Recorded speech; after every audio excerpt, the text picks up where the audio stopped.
Deixa eu falar uma coisa aqui, tá? Recado para a militância. Recado para a militância. Clã, clã, clã, clã, clã, clã, clã.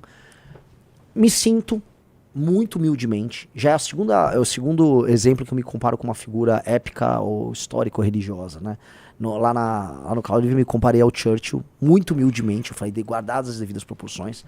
E aqui também falo, né? Me sinto como Moisés, que foi buscar as tábuas e deixou, né, os judeus lá, quando viu, estavam idolatrando um bezerro de ouro, né? Eu tô em pré-campanha rodando o Brasil, aí vocês começam a criar seus bezerros de ouro, seus ídolos de militância. E aí eu vou falar algumas coisas. Amigos, por conta muito do partido, e também do fato da gente estar querendo agregar mais mulheres, entraram muitas moças no MBL, de todas as naturezas. E eu reparo que os meninos não sabem se comportar. Não nem falando que vocês estão falando besteira, que vocês estão fazendo comentários de natureza sexual baixos. Por mais que exista um ou outro que faça isso e é ruim, não é esse o problema. Vocês se tornam muito gado. Muito, muito, muito gado. E aí vocês não sabem lidar com as coisas. O MBL, tá, está passando por uma onda de ataques. Essas ondas de ataques têm todas as naturezas. São um grupo de ex-MBLs que se juntaram com pessoas que estavam aqui dentro e que montaram uma quadrilha para vazar coisas. Tá? Isso já tá com a polícia. Tá? Tem todo tipo de coisa muito pesada que fizeram. Vai gerar efeito sobre nós? Não.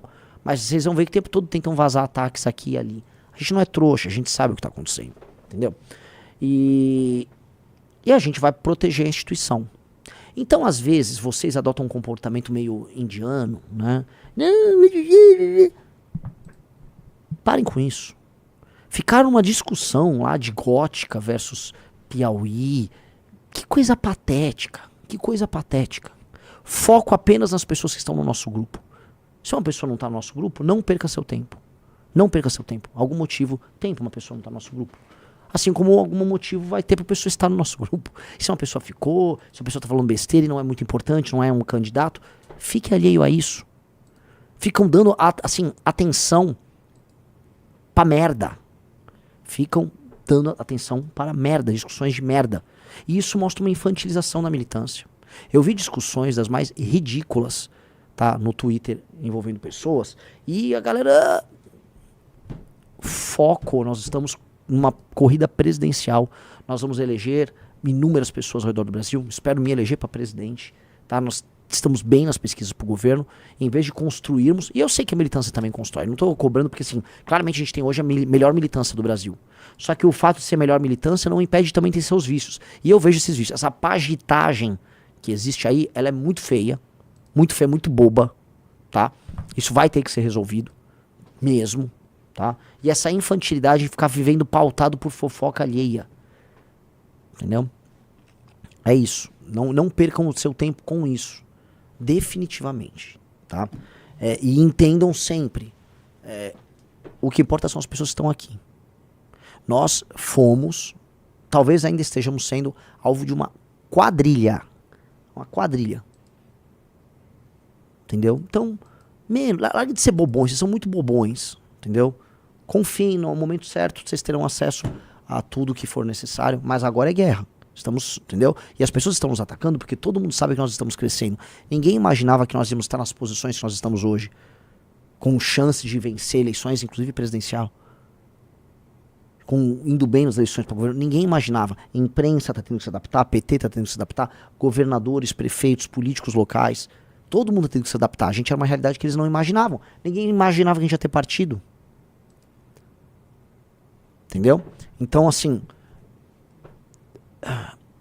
seremos atacados e vocês têm que aprender a se defender, a defender sua estrutura, e acho que vocês têm que viver mais os seus grupos locais. Vivam mais o seu núcleo de militância do MBL. Se você faz parte de um time de um pré-candidato, ajude a construir a pré-candidatura. Se você produz conteúdo intelectual, faça a sua produção. Agora, pagitagem, puxação de saco, ser baba-ovo, não vai rolar. Inclusive vai ter até uma instrução para as meninas que são pré-candidatas e para as mulheres que são pré-candidatas, tá? Tem muito garoto bobo que às vezes vai querer só ficar trabalhando porque é babão. Entendeu? Vamos trabalhar porque a gente é militante de uma causa, tá? E é muito triste eu falar isso, estou falando isso, espero que recortem e tal, porque tem que dar essa instrução. E mesma coisa com quem não tem, vamos dizer, maturidade para ser uma liderança. Com o partido, veja, serão milhares de candidatos, Riso. Sim. Serão mais de 1.000 candidatos esse ano. Deputados estaduais, federais, candidatos ao governo. Então o número de pessoas, porta-vozes, que poderão cometer erro, naturalmente aumenta muito. O número, assim, a quantidade de fofoca aumentou, a quantidade de briguinhas infantis aumentou, a quantidade de ciúmes aumentou. E a gente é uma estrutura que não é gigantesca ainda, né? A gente está se preparando para ficar grande. Todo o crescimento é complicado. Como ajustar isso? Então a gente está se ajustando nesse processo. Mas muita gente, por conta do partido, muita gente ruim se aproximou. Muita gente que quer o nosso mal se aproximou. Pessoas que queriam acabar com o MBL se aproximaram da gente ao longo dos últimos anos, tá? Para tentar prejudicar a gente com planos mirabolantes do tipo planos do Cebolinha. Entendeu? Muita gente ruim. E essas pessoas com seus planos mirabolantes estão se afastando e eu vou afastar mais. Não vai haver espaço para isso. Nem no MBL, nem entre os candidatos e pré-candidatos do Partido Missão. Capite? Espero que todos entendam isso. Não haverá espaço. E se vocês ficarem com babaquice, talvez não haja espaço para o militante babaca. O militante babaca não vai ter espaço também. Entendeu? Então, um cara botou aqui, ó, essa é a desvantagem de lidar com homens jovens. A juventude vem com preço. Sonha, trabalha, ajuda a construir o partido, mas tem uma imaturidade em algumas coisas. Vamos parar com isso. Foco no master plan, foco no grande plano. Entendeu? Foco no grande plano. Esse é o trabalho. Tá? E eu volto a colocar. A gente está vigilante, a gente já sabe tudo o que aconteceu. De onde, sabe esses ataques recentes, isso que aconteceram contra a gente? A gente já sabe, todo mundo está envolvido. A gente tem advogado, já tem investigador, tem tudo. Entendeu? E da cadeia o que fizeram. Muita coisa aí da cadeia. E pode ser que dê cadeia para algumas pessoas, sim. Entendeu? Então vou ser bem sincero e bem honesto.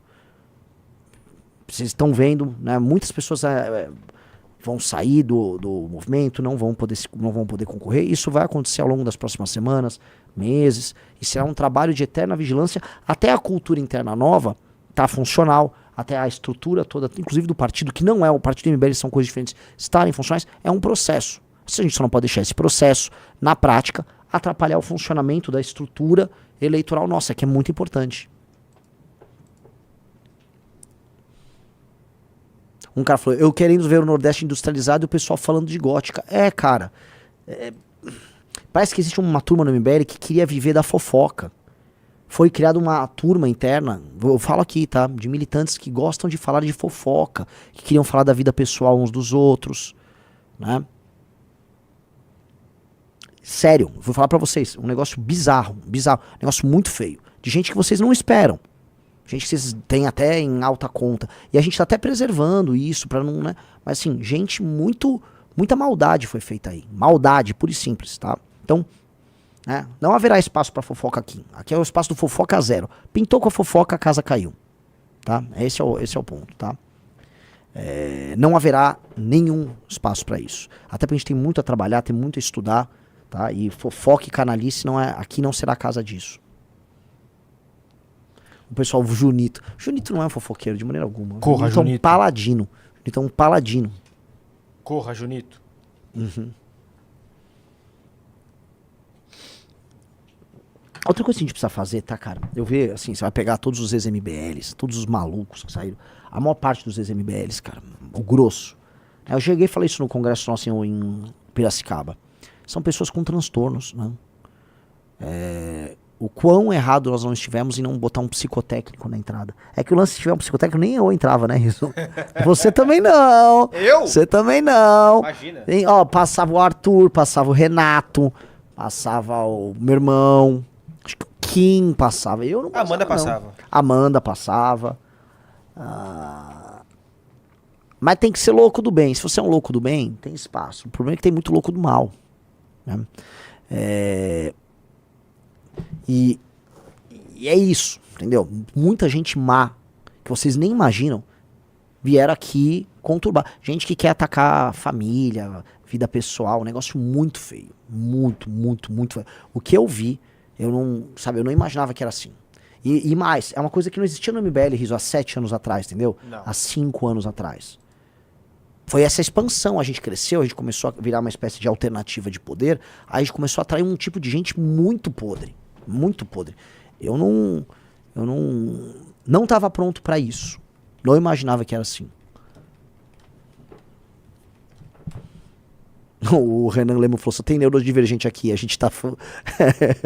Neurodivergente.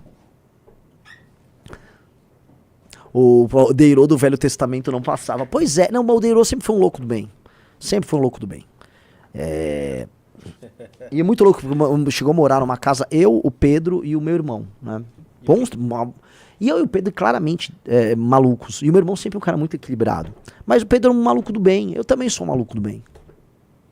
O problema é o maluco do mal, Riso. Não sei qual é a sua opinião sobre isso. Eu sou maluco do bem também, tá? É que eu não sou tão maluco quanto você. Você já tem umas ideias bem malucas aí. Eu estou apenas sendo um operário da causa. Autistas vão eleger Renan Santos. O Renan, se tiver... Renan, você acha que um laudo de autista iria ajudar ou prejudicar a sua... Com certeza. Gente, coisa mais fácil. Eu tava num evento lá nosso em Vitória, e aí uma pergunta, veio aliás, uma mãe de um jovem nosso, ela foi trabalhar no INSS, ela tava contando, né, a farra do BPC. Toda a farra que estava sendo obtida com esses laudos malandros, que muita gente que não é autista, que é uma pessoa plenamente funcional, aí obtém um laudo e não paga imposto, recebe um BPC no valor de um salário mínimo, né? Malandragem que estão fazendo com esses falsos diagnósticos de autismo, né? E eu falei, cara, eu juro pra você, que se eu pegar um perito, né, o médico certo, eu obtenho um laudo. Ó, o Renan, né? Tem uns vídeos meus, uns congressos que eu tô assim, né? Que eu fico olhando pro lado, que eu fico focado. Né, eu tenho hiperfocos. Eu poderia juntar várias coisas e falar, pronto, o Renan é meio autista. Não sou autista, cara. Eu não sou autista. Posso ser, às vezes, né, meio alheio, mas não sou autista. Cara, o autismo é um transtorno e a pessoa que tem o transtorno real, essa pessoa tem que ser respeitada, ela precisa de carinho, proteção, tratamento. Ela precisa a família dela precisa, vamos dizer, de uma rede de apoio ao redor dela. É difícil. Você pegar uma pessoa funcional, ela bota por conta da vaidade, porque existe toda uma vaidade das pessoas que querem falar que elas são neurodivergentes, mas funcionais, como se ser um neurodivergente fosse um elemento. Olha como eu sou diferente. Vira um elemento identitário da pessoa. Isso é muito narcisista.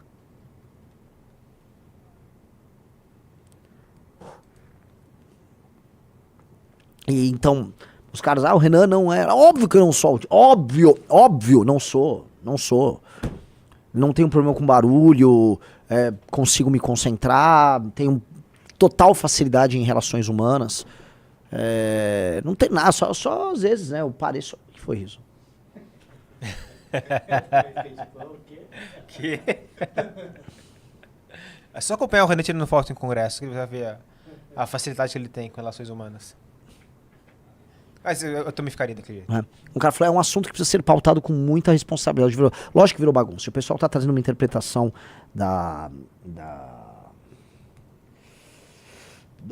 pessoa americana sobre isso, com esse negócio de nível 1, suporte, nível não sei o quê. E aí eles fizeram mais uma daquelas importações americanas, que são importações identitárias, numa área do conhecimento altamente politizada, infelizmente. E aí virou essa moda.